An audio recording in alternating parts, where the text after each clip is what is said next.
Peace and blessings, people. Peace and blessings. This is your boy. This is your boy Azakar, man, bringing you flame. You already know. Make sure you like, share, and subscribe. Like, share, and subscribe. Hit that notification bell. You be left in that loop, homie. You have your ears to the streets. You know what your surroundings may be like. Shout out to the black YouTube out there. Long live Kevin Samuels. Ticket TV, Carcino, Kwame Brown. The league attorney, J.R. Wisdom, Mr. Palmer. Too Raw for Sports, Too Raw for TV. Professor One, Professor Truth. Once again, bringing flame on these YouTube streets. So let's go ahead and cook on this, man. I got this article on my Google feed not too long ago. You know,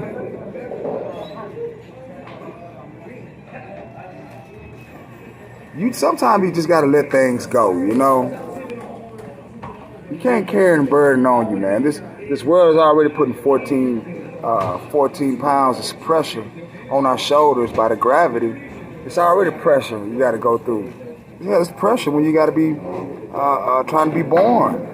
You know, there's a million and billions of you all sperm cells, but only one had to reach the egg. So you was meant to go through obstacles. This is what you was meant to do. Boy. This is what you was meant to do as a human being, as a man. You know, man got to get that thing out the mud, and he can't worry about what's behind him. He got to look forward. You know what I'm saying? You know what I'm saying? But check this out right here, man. This tripped me out. I got this from the Basketball Network. Oh yeah, check this out. This came out today, matter of fact. You're just not Michael Jordan, and that's no crime. Scottie Pippen shows how Clyde Drexler didn't fit with the Dream Team in 1992 Olympics. And you know, I remember playing that game back in the day, and I don't think nobody even played with Drexler on that team, man. I'm just saying, man. I mean, even cool, Drexler was a good player, damn good basketball player. But he wasn't everybody's favorite, but dude was a baller. Scottie Pippen found it hard to fathom why Clyde Drexler couldn't move on from being compared to Michael Jordan. You don't have to, man. You can win that big one. You got one, though. Clyde, you got one. Ain't nothing wrong with that.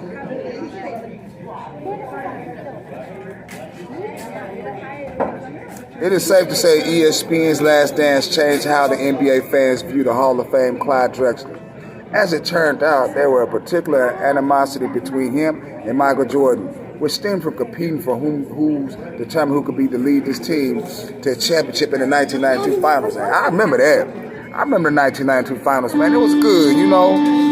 Could have went either way, but it was just Jordan, you know, when Jordan hit all them threes, and it was that series right there, man. It was just, the Chicago Bulls is a better team. They went through 7 games in New York that year, so they proved their longevity and their endurance. You know what I'm saying? They went through that. Clearly, Jordan was outright better in player, and everybody thought he was settled after Chicago Bulls beat the Portland Trail Blazers. But according to Scottie Pippen, Drexler carried that bitterness with him all the way to Dream Team in Barcelona. Y'all believe that? He said occasionally certain individuals tried to do too much. The person who comes to mind is Clyde Drexler. Clyde is still hurting from losing to the Bulls in the finals.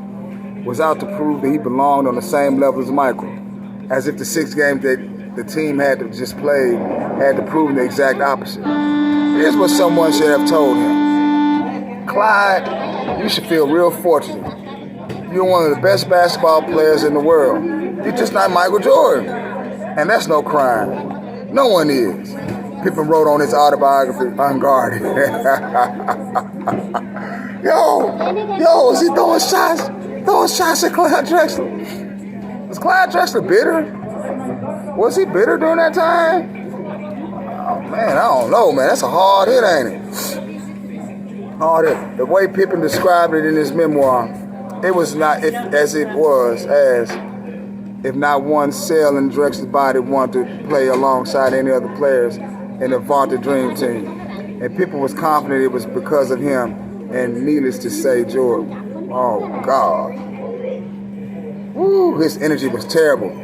He always had his head down and acted as Michael Jordan and I were his adversaries, not his teammates.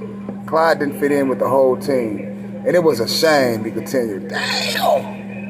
Damn, this all went down in the Dream Team. But MJ said a different thing. Over the years, much has been said about Jordan and Drexler, infamous rivalry. Even before Pippen shared what he recalls of the Olympics in 1992, the narrative's been pretty much implying that Clyde was a sore loser to speak. Apparently Jordan was as aware of his narrative, and the whole time he was with Drexler in Barcelona. However, his recollection of his encounters with the man in the question was completely opposite of what Pippen said. So is Scottie Pippen trying to get some stuff started? Or is he just bitter himself? I mean, y'all tell me, was he bitter being a teammate with Michael Jordan? Or he just trying to flip that on Clyde Drexler? I mean, y'all let me know, man. Leave me some comments, let me know what you think about the video. Like, share, subscribe, like, share, subscribe. Peace.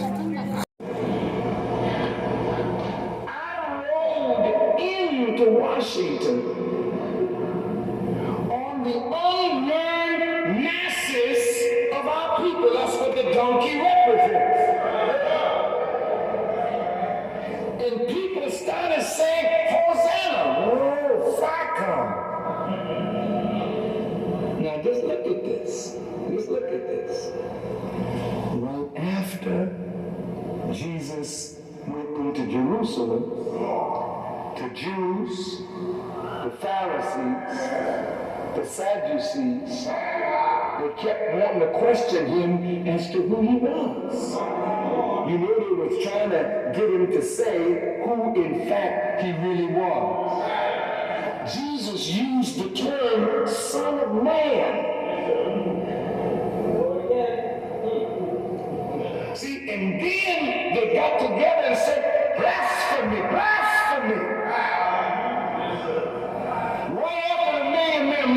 Pat Robinson and the 700 Club went to work on us because I said that Jesus is to come out from among the dead.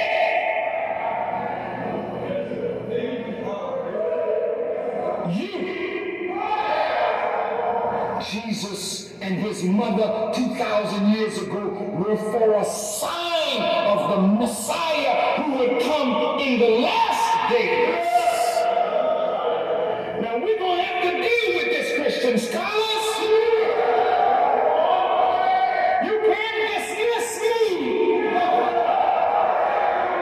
You're going to have to deal with me.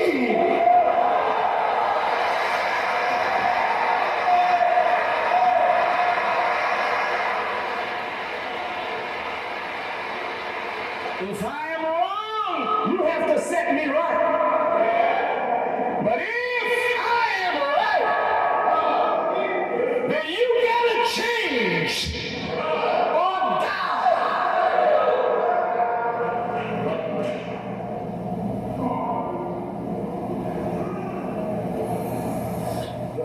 Now, if I made a call that was never made in the history of the world,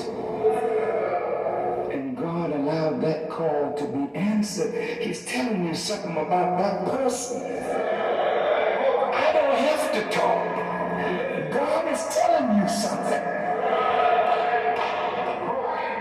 He's telling you, your leaders cannot call 1,000. But a black man in America called 1,000,002 answered. No. God is saying something to you.